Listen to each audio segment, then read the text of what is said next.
नमस्कार। N24 news देख रहे सभी दर्शकों का बहुत बहुत स्वागत है। मैं हूं आपके साथ पूर्णिमा। बुलेटिन में सबसे पहले बात करेंगे महाराष्ट्र में औरंगजेब को लेकर छिड़ी महाभारत की।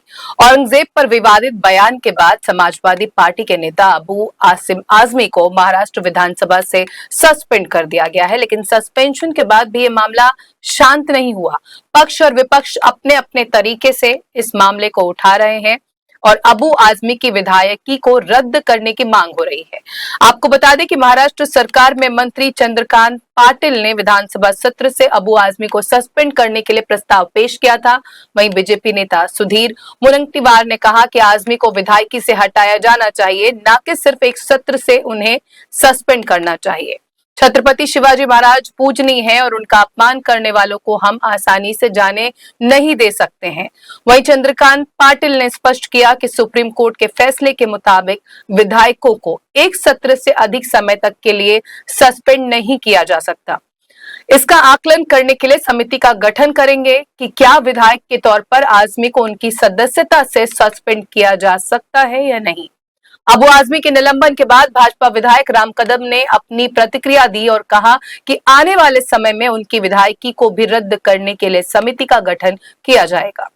समाजवादी पार्टी दल के नेता श्रीमान अबू आजमी, इनका इस सत्र के लिए निलंबन विधानसभा ने करा, पर केवल इस सत्र के लिए निलंबन करने से काम नहीं चलेगा। ये भावना पूरे महाराष्ट्र की है, देश की है, सभी क्रोधित विधायकों की है और उस कारण एक कमेटी गठित की गई है और वह कमेटी जो आदरणीय सर्वोच्च न्यायपालिका का एक जो फैसला रहा कि किसी भी विधानसभा सदस्य का निलंबन एक विधानसभा सत्र से अधिक काल तक नहीं हो सकता, इस फैसले को खंगालेगी।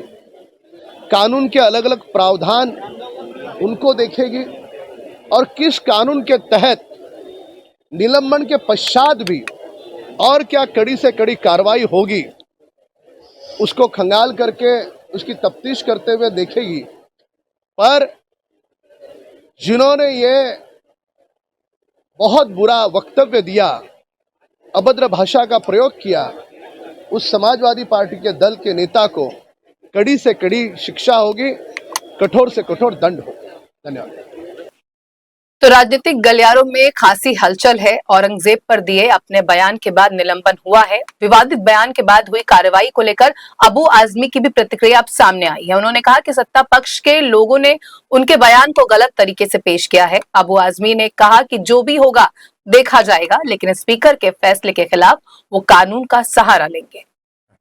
आज मुझे असेंबली से खबर मिली कि मुझे इस बजट सेशन पूरे सेशन के लिए सस्पेंड कर दिया गया है। मेरी तबीयत ख़राब है, ज़ुकाम मुझे हुआ, मैं असेंबली गया नहीं था। 2 दिनों से मेरे खिलाफ बहुत आंदोलन चल रहा है। मुझे तज्जुब है कि मैंने असेंबली के अंदर कोई ऐसी बात नहीं किया। मैंने बाहर कुछ प्रेस वालों के किसी सवाल के जवाब में वो बातें बोल दी जो इतिहासकारों ने, हिस्टोरियन ने जो लिखी हैं बातें, जो रोज़ाना कॉलेजेस में, स्कूलों में, बड़ी मीटिंगों में जा कर के वो हिस्टोरियन लोग बच्चों को बताते हैं, वही बातें मैंने बोल दी। तो इसके ऊपर इतना बड़ा गुनाह कि मुझे सस्पेंड किया गया। और मैंने असेंबली का सेशन चले, बजट सेशन है, कारपोरेशन इलेक्शन नहीं हुआ है, लोगों काम रुके हुए हैं, तो मैंने यहाँ तक भी कह दिया कि भाई मैंने जो कहा बोला है, मैं अपनी बातों को वापस लेता हूँ। इसलिए मैंने कोई गलत चीज़ बोला नहीं था, लेकिन फिर भी वापस लिया मैंने कि सेशन चलता रहे, इससे प्रॉब्लम नहीं हो। मैं अब जो है मैं पूछना चाहता हूँ महाराष्ट्र सरकार से कि क्या दोहरा कानून चलेगा यहाँ पर। प्रशांत कोलरकर साहब ने और राहुल शोलापुरकर साहब ने छत्रपति शिवाजी महाराज को कैसे अपमानित किया है, कि कैसे कैसे अल्फाज बोले हैं। मैं अपने मुँह से वो चीज़ें अपने महापुरुषों के बारे में इनके कही हुई बातों को दोहराना भी अपने की शर्मिंदगी महसूस करता हूँ, लेकिन उस पर उनको जेल नहीं, उनको कुछ नहीं हुआ। अब मैंने एक चीज़ बोला जो इतिहासकारों ने बोला था, उसके ऊपर इतना बड़ा एक्शन। देखिए, अबू आसिम का मतलब कि मेरे पीछे 5 लाख जनता है और इस जनता के कामों को लेकर असेंबली में मुझे बात करना, डेवलपमेंट की बात करना, फंड की बात करना, ये सब रह गया। आपकी बार आपने रोक दिया इसको। मैं समझता हूँ कि ये सस्पेंशन जो हुआ है ना, इस पे दोबारा गौर करना चाहिए। कहीं ना कहीं इसमें ज्यादती हो रही है मेरे साथ, गलत कानून के मुताबिक नहीं, अपनी मनमानी हो रहा है ये। मैं ज़रूर वकीलों से बात करूंगा, कोर्ट में जाऊंगा, पहले अपने स्पीकर साहब के पास जाऊंगा कि आप न्याय कीजिए। मुझे अफसोस है इस बात का कि किसी इतिहासकार की कही हुई बात के ऊपर निलंबन कर दिया गया और कुछ लोग खुद। तो अभी आपने सुना अबू आजमी को, जिनका कहना यह है कि उनका जो निलंबन किया गया है विधानसभा अध्यक्ष राहुल नार्वेकर की तरफ से, उसको वो सही नहीं ठहराते हैं। उनका कहना है कि वो विधानसभा अध्यक्ष से भी बात करेंगे, कोर्ट का सहारा लेंगे, क्योंकि वो उनके निलंबन को सही नहीं समझते हैं। उनके बयान को गलत तरीके से इस्तेमाल करके उनको मोहरा बनाया गया है। अब अबू आजमी के विवादित बयान को लेकर आज फिर से महाराष्ट्र विधानसभा में खूब हंगामा देखने को मिला है। इसी बीच महाराष्ट्र के सीएम देवेंद्र फडणवीस ने विधान परिषद में कहा कि अबू आजमी के खिलाफ कानूनी कार्रवाई की जाएगी और उन्हें जेल में भी डाला जाएगा। वहीं इस पूरे मामले को लेकर भाजपा के विधायक राम कदम से खास बातचीत की हमारी संवाददाता श्रद्धा पाठक ने। वाले अबू आजमी का निलंबित हो गए हैं, क्या कुछ कहना चाहिए? देखिए, आज विधानसभा ने उन्हें इस विधानसभा सत्र के लिए निलंबित किया है, पर इससे काम नहीं चलेगा। सभी क्रोधित हैं, सबकी भावनाएं आहत हुई है, तो एक कमेटी गठित करके इनको और कठोर से कठोर क्या दंड दिया जा सकता है उसका अध्ययन करके उन्हें दंड दिया जाए। अबू आजमी कह रहे हैं कि उनका जो ये बयान है उसे काफी अलग तरीके से दिखाया गया है, क्या कहते हैं? करके या बाद में बयान के बारे में कोई स्पष्टीकरण देकर के बयान रुकता नहीं है, जो उन्होंने किया है अधिक से अधिक कठोर से कठोर कार्रवाई उन पर हो। नितेश राणे ने बयान दिया था कि अबू आजमी को पाकिस्तान चले जाना चाहिए, क्या कुछ कहेंगे? कितने सहमत हैं आप उनके इस बयान से? जिनको महाराज के राजा छत्रपति महाराज का सम्मान नहीं करना, उनके प्रति आदर नहीं दिखाना, ऐसे व्यक्ति विशेष की महाराष्ट्र में क्या आवश्यकता है? तो इसके लिए हमारे मंत्री महोदय का बयान सकारात्मक ढंग से लेने की आवश्यकता है। अबू आजमी ने माफी भी मांगी थी, तो क्या महायुति सहमत नहीं थी उससे? अबू आजमी ने माफी भी मांगी थी इस बयान से, तो क्या महायुति से? देखो, खंजर अगर दिल में खोपा जाए और बाद में कहा जाए कि मुझे माफ कर दो, तो उसे माफी नहीं कहते हैं। जो दिल में जो लाखों लोग आहत हुए हैं, तो उस कारण उस माफ़ी से काम नहीं चलेगा। और माफ़ी अनजाने में बोला गया तो उसे माफ़ी कहते हैं। जानबूझ करके किसी समाज को खुश करने के लिए अगर इस प्रकार के बयान आए, तो उससे देश के लोग उसे माफ़ नहीं करते। तो औरंगजेब पर विवादित बयान के बाद समाजवादी पार्टी के नेता अबू आसिम आजमी को भले ही सस्पेंड कर दिया गया है, लेकिन उनकी पार्टी लगातार इसका समर्थन कर रही है। पार्टी के राष्ट्रीय अध्यक्ष हैं अखिलेश यादव, जिन्होंने ट्वीट कर अबू आजमी के बयान का समर्थन किया है, तो वहीं उनके प्रवक्ता अब इतिहास खंगालने में लगे हैं। यानी एक तरफ से कहा जाए तो अबू आजमी के समर्थन में समाजवादी पार्टी अब इतिहास के पन्ने पलटने में लगी है। दरअसल इस पूरे मामले पर अब सपा प्रवक्ता अमीक जामोई ने कहा कि औरंगजेब ने मथुरा वृंदावन के मंदिरों को जागीर और सालाना वजीफा दिया। उन्होंने कहा कि इतिहासकार प्रोफेसर BN पांडे लिखते हैं कि प्रयाग, काशी, मथुरा में उसने 200 मंदिर और ब्राह्मण पुजारियों को जमीनें दान की। समाजवादी पार्टी के नेता ने कहा कि हम यहाँ सिर्फ इतिहासकार की बात कर रहे हैं। हालांकि अब अबू आजमी ने अपने बयान पर माफी मांग ली है। दरअसल औरंगजेब पर दिए गए बयान के बाद से सियासत गरमाने पर अबू आजमी ने स्पष्टीकरण देते हुए कहा कि मैं शिवाजी महाराज और संभाजी महाराज के खिलाफ बोलने के बारे में सोच भी नहीं सकता। अबू आजमी ने कहा कि मेरे शब्दों को तोड़ मरोड़ कर दिखाया गया है। औरंगजेब के बारे में मैंने वही कहा जो इतिहासकारों और लेखकों ने लिखा कहा सुना है। मैंने छत्रपति शिवाजी महाराज, संभाजी महाराज या अन्य किसी भी महापुरुष के बारे में कोई अपमानजनक टिप्पणी नहीं की। उन्होंने कहा कि मैं इतना बड़ा नहीं हूं। मैंने जो कुछ कहा वो असल में किन्हीं इतिहासकारों का वक्तव्य है। अगर मेरे इन बयानों की वजह से कोई आहत हुआ है तो मैं बिना किसी शर्त के माफी मांगता हूं और अपने बयान को वापस लेता हूं। आपको बता दें कि औरंगजेब पर बयानबाजी को लेकर महाराष्ट्र के ठाणे में उनके खिलाफ केस दर्ज किया गया है। आजमी ने औरंगजेब का बचाव करते हुए बयान दिया था कि मैं 17वीं सदी के मुगल बादशाह औरंगजेब को क्रूर, अत्याचारी या असहिष्णु शासक नहीं मानता। इन दिनों फिल्मों के माध्यम से मुगल बादशाहों की विकृत छवि बनाई जा रही है। दरअसल औरंगजेब को लेकर ये सारा विवाद 14 फरवरी को रिलीज हुई फिल्म छावा से शुरू हुआ। फिल्म में दिखाया गया है कि औरंगजेब ने छत्रपति संभाजी महाराज को 40 दिनों तक भयानक यातनाएं देने के बाद उनकी क्रूरता से हत्या कर दी थी और उनकी पत्नी और बेटे को बंधक बना लिया था। इस फिल्म को देखकर भारत के बहुत सारे लोग ये कह रहे हैं कि उन्हें इस इतिहास के बारे में स्कूल और कॉलेजों में क्यों नहीं पढ़ाया गया और वो अब तक भारत के सही इतिहास से अनजान क्यों है। दरअसल भारत के बहुत सारे लोग पहले मानते ही नहीं थे कि औरंगजेब क्रूर था, या कश्मीर में कश्मीरी पंडितों की हत्याएं हुई थी, या केरल में गैर मुस्लिम लड़कियों का धर्म परिवर्तन हुआ था। जब इन सारे मुद्दों पर फिल्में बनी तब इस पर लोग जागरूक हुए और इन फिल्मों की सफलता से ये बात भी पता चली कि भारत के लोग अपने सही इतिहास को जानना चाहते हैं। इसलिए जो इतिहास सरकारों ने उन्हें स्कूल और कॉलेजों में नहीं पढ़ाया, उसे जानने के लिए वो अपने पैसे खर्च कर रहे हैं और सिनेमा हॉल में जाकर इन फिल्मों को देख रहे हैं। एक रिपोर्ट के मुताबिक औरंगजेब के 49 वर्षों के कार्यकाल में 46 लाख यानी हर साल लगभग 1 लाख लोग मारे गए थे और इनमें ज्यादातर हिंदू थे। वहीं इस पूरे मामले में महाराष्ट्र का विपक्ष जहां एक और अबू आजमी के खिलाफ कार्रवाई की मांग कर रहा है, तो वहीं दूसरी तरफ बीजेपी और सरकार पर भी हमला बोल रहा है।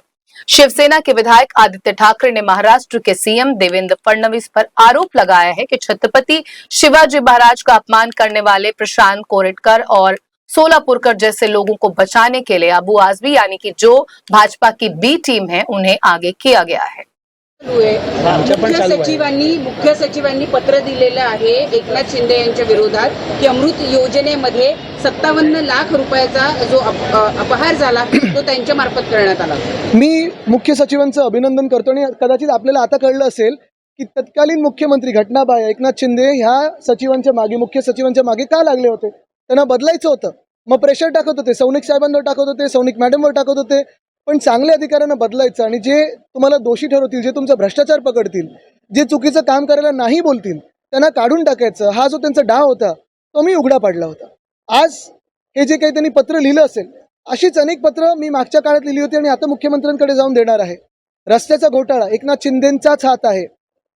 MMRDA जे फ्रान्सच्या देशदूतांनी पत्र लिहिलेलं आहे त्याच्यात पण एकनाथ शिंदेंचाच हात आहे। ह्याच्यावर सगळ्यावर मुख्यमंत्री महोदयांनी जर कारवाई केली तर विरोधी पक्ष म्हणून देखील आम्ही त्यांची साथ देऊ, कारण आम्हाला देखील हा महाराष्ट्र पारदर्शक कारभार करणारा महाराष्ट्र पाहिजे, स्वच्छ महाराष्ट्र पाहिजे। फक्त एकनाथ शिंदे यांच्याच विभागाचे ही सगळी प्रकरणं पुढे आणली जात आहेत का? जाणीवपूर्वक त्यांना एकटं पाडलं जात आहे का? आता हा त्यांनी विचार करावा, कारण हलक्यात घेतलं तो काय कर पर कार्रवाई को लेकर जारी घमासान के बीच महाराष्ट्र के सीएम देवेंद्र फडणवीस ने बयान दिया है कि उनके खिलाफ भी कानूनी कार्रवाई की जाएगी। हालांकि सीएम ने बचाव करते हुए कहा कि प्रशांत को अदालत से राहत मिली हुई है। आपको बता दें कि पुलिस ने इस मामले में केस दर्ज किया हुआ है और लगातार उनके खिलाफ कार्रवाई की जा रही है। सीएम फडणवीस ने ये भी कहा कि अदालत के निर्देश के अनुसार उन लोगों पर कार्रवाई होगी। वहीं जब इस बारे में शिवसेना नेता और कैबिनेट मंत्री उदय सामंत से पूछा गया तो सुनिए आपने उन्होंने क्या जवाब दिया है। तोड़कर हटाने की मांग लगातार रवि राणा से लेकर आपके पार्टी के विधायक और मंत्री कर रहे हैं। संभाजी नगर से औरंगजेब की कब्र हटानी चाहिए, इसमें क्या है? इसके ऊपर माननीय मुख्यमंत्री और दोनों उप मुख्यमंत्री बैठ के निर्णय लेंगे। औरंगजेब का गुणगान कर समाजवादी पार्टी के विधायक अबू आजमी तो मुश्किलों में फंसे हुए हैं, साथ ही उनकी पार्टी को भी घेरा जा रहा है। दरअसल उत्तर प्रदेश के मुख्यमंत्री योगी आदित्यनाथ ने समाजवादी पार्टी पर औरंगजेब को लेकर करारा हमला बोला है। सीएम योगी आदित्यनाथ ने कहा कि आजकल समाजवादी पार्टी औरंगजेब जैसे पूर्व शासक को अपना आदर्श मान रही है। सीएम ने कहा कि औरंगजेब का पिता शाहजहां अपनी जीवनी में लिखता है कि खुदा करे कि ऐसा कमबख्त किसी के घर पैदा ना हो।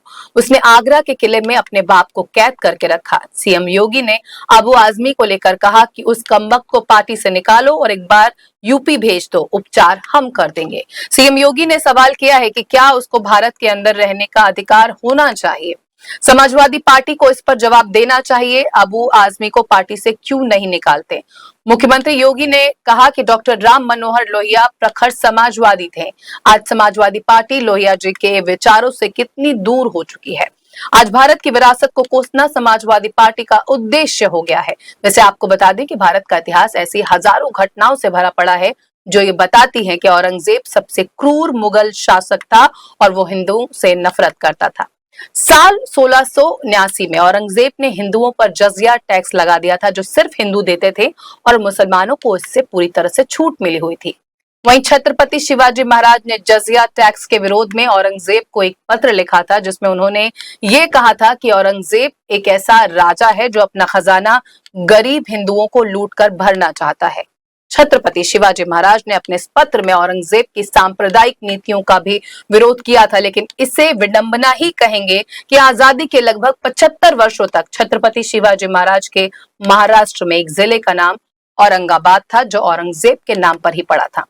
छत्रपति संभाजी महाराज छत्रपति शिवाजी महाराज के पुत्र थे। छत्रपति शिवाजी महाराज ने अपने अंतिम क्षणों में छत्रपति संभाजी महाराज से औरंगजेब को लेकर कई बातें कही थी।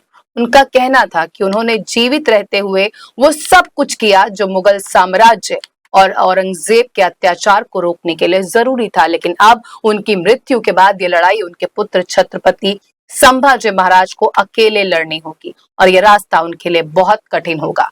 उन्होंने ये भी कहा कि छत्रपति संभाजी महाराज को औरंगजेब से सावधान रहना होगा और बाद में यही हुआ।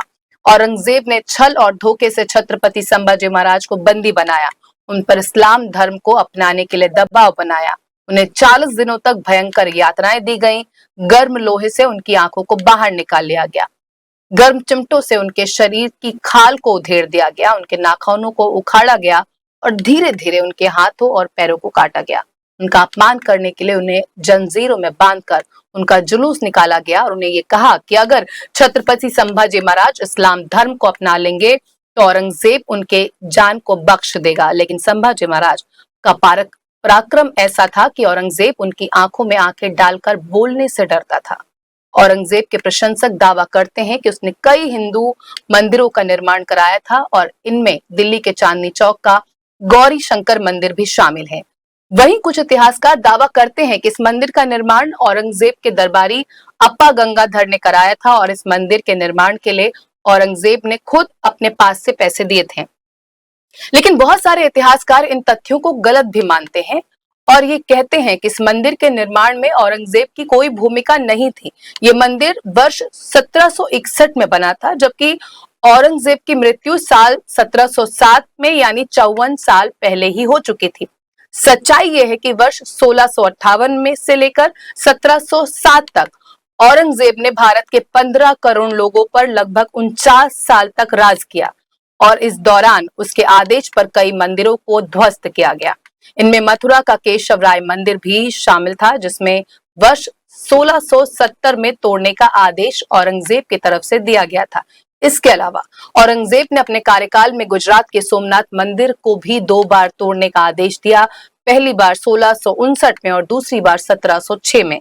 इसके अलावा एक बार जब औरंगजेब चित्तौड़ पहुंचा तो उन्होंने वहां कई मंदिरों में हिंदुओं को पूजा करते हुए देखा, जिसके बाद उसने चित्तौड़ के 63 मंदिरों को ध्वस्त कर दिया। आपको ये भी बता दें कि औरंगजेब के ही आदेश पर सिखों के 9वें गुरु तेग बहादुर का सिर भी तन से जुदा किया गया था। औरंगजेब के सैनिक जब कश्मीरी पंडितों पर धर्म परिवर्तन के लिए दबाव बना रहे थे, तब गुरु तेग बहादुर ने इन कश्मीरी पंडितों की मदद की थी। इस बात से उस समय औरंगजेब को इतना गुस्सा आया, इतना क्रोधित हो गया वो कि उसने गुरु तेग बहादुर को बंदी बना लिया और फिर उनका शीश धड़ से अलग कर दिया गया। गुरु तेग बहादुर को जिस तरह मौत की सजा दी गई थी, दिल्ली में आज उस स्थान पर गुरुद्वारा शीश जंग साहिब है। औरंगजेब की मृत्यु के बाद वर्ष 1707 से 1710 के बीच एक पुस्तक लिखी गई जिसका नाम मासरे आलमगीरी है। इस किताब में लिखा है कि औरंगजेब ने जोधपुर में तोड़ी गई हिंदू देवी देवताओं की प्रतिमाओं के मलबे को दिल्ली की जामा मस्जिद की सीढ़ियों के नीचे दफन करा दिया। औरंगजेब चाहता था कि जब मुसलमान दिल्ली की जामा मस्जिद में नमाज पढ़ने के लिए आए तो उनके कदम सबसे पहले उन सीढ़ियों पर पड़े जिनके नीचे हिंदू देवी देवताओं की प्रतिमाएं और मंदिरों का मलबा दफन है। और ये बात एक 314 साल पुरानी पुस्तक में लिखी है। हालांकि औरंगजेब के प्रशंसक ये भी कहते हैं कि अगर वो हिंदू विरोधी था तो उसकी सेना और दरबार में हिंदू राजा और मिल्कियत क्यों थी। आपको बता दें कि औरंगजेब प्रशासन में 63 मनसबदार गैर मुस्लिम और जय सिंह जैसे राजपूत थे जिन्हें शाही संरक्षण प्राप्त था।